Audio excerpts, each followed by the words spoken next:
शिवसेना पक्ष आणि चिन्हासंदर्भात आज सुप्रीम कोर्टामध्ये पुन्हा सुनावणी। कालच्या सुनावणीमध्ये ठाकरेंकडून कपिल सिब्बल यांचा जोरदार युक्तिवाद। बंडखोर शिवसेना आमदारांना अपात्र केलंच पाहिजे, सिब्बल यांची मागणी।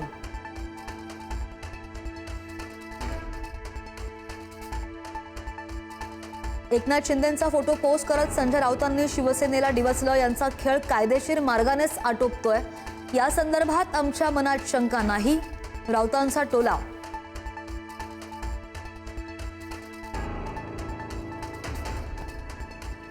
नाराज जेनझींसाठी फडणवीस सरकारचा डॅमेज कंट्रोलिंगचा प्लॅन। राज्यात 1000 रोजगार मेळाव्यांचं आयोजन करणार। 31 मार्च 2027 पर्यंत रोजगार मेळाव्यांचं आयोजन। रोजगाराच्या जास्तीत जास्त संधी उपलब्ध करणार।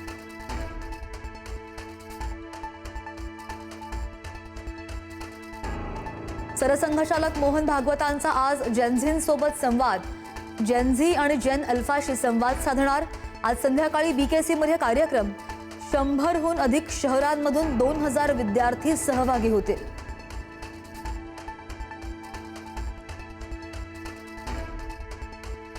मनसे अध्यक्ष राज ठाकरे आजपासून 2 दिवस नाशिकच्या दौऱ्यावर। मनसेला नवसंजीवनी देण्याचा प्रयत्न। आगामी निवडणुकांच्या रणनीतीवर सविस्तर चर्चा। शाखाध्यक्षांसह शहर आणि ग्रामीण पदाधिकाऱ्यांच्याही घेणार बैठका।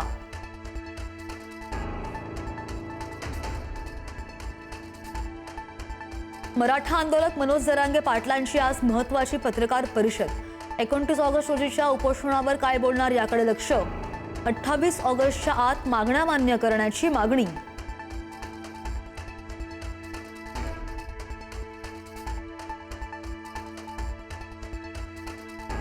राज्यामधील निवासी डॉक्टरांच्या संपाचा आजचा दुसरा दिवस। निर्णय न घेतल्यास आजपासून आपत्कालीन सेवा बंद करण्याचा इशारा। संपात 14,000 निवासी डॉक्टर सहभागी।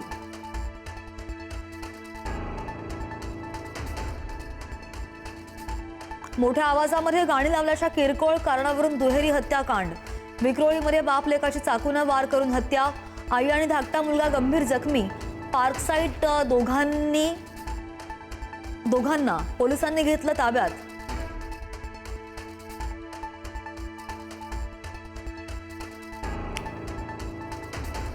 वरळीमधल्या समाज कल्याण विभागाच्या शासकीय वसतिगृहात विद्यार्थ्यांकडून आंदोलन। निकृष्ट दर्जाचं आणि अस्वच्छ अन्न दिलं जात असल्याचा आरोप। खाण्यायोग्य नसलेलं अन्न आणि खाद्यपदार्थ फोटो विद्यार्थ्यांनी केले सादर।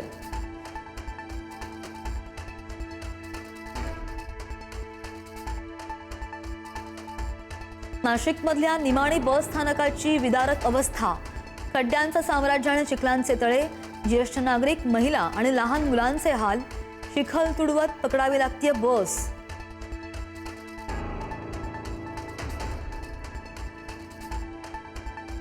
सांगलीमधलं चांदोली धरण 87.79% भरलं। धरणामधून पुन्हा विसर्ग वाढवला। धरणामधून वारणा नदीमध्ये 7300 क्युसेक पाण्याचा विसर्ग। नदीकाठच्या गावांना सतर्कतेचा इशारा।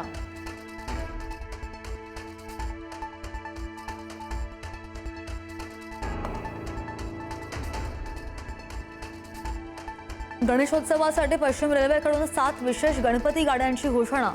मुंबई सेंट्रल, वांद्रे आणि वसईवरून सुटणार विशेष रेल्वे। रत्नागिरी, सावंतवाडी आणि मडगावला जाणाऱ्या गणेश भक्तांना मोठा दिलासा।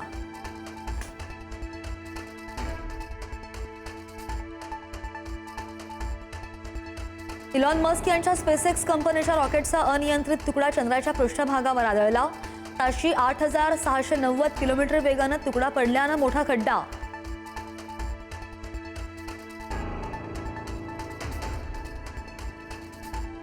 शेख हसीनांच्या पत्रकार परिषदेनंतर माजी क्रिकेटपटू शाकिब अल हसनच्या घरावर पेट्रोल बॉम्बनं हल्ला। घरावर दगडफेक करत केली तोडफोड। हल्ल्यामागचं कारण अजूनही अस्पष्ट।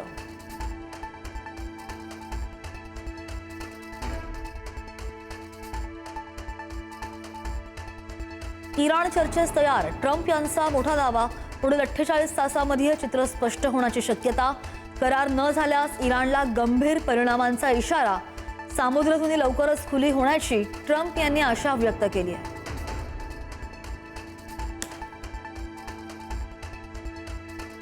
आणि मेटाचे संस्थापक झुकरबर्ग यांनी मागितली केंद्र सरकारची माफी। चाइल्ड पॉर्न डीपफेक कॉन्टेंटवर सरकारनं व्यक्त केली होती नाराजी. सरकारनं 3 दिवसांचा दिला होता अल्टिमेटम.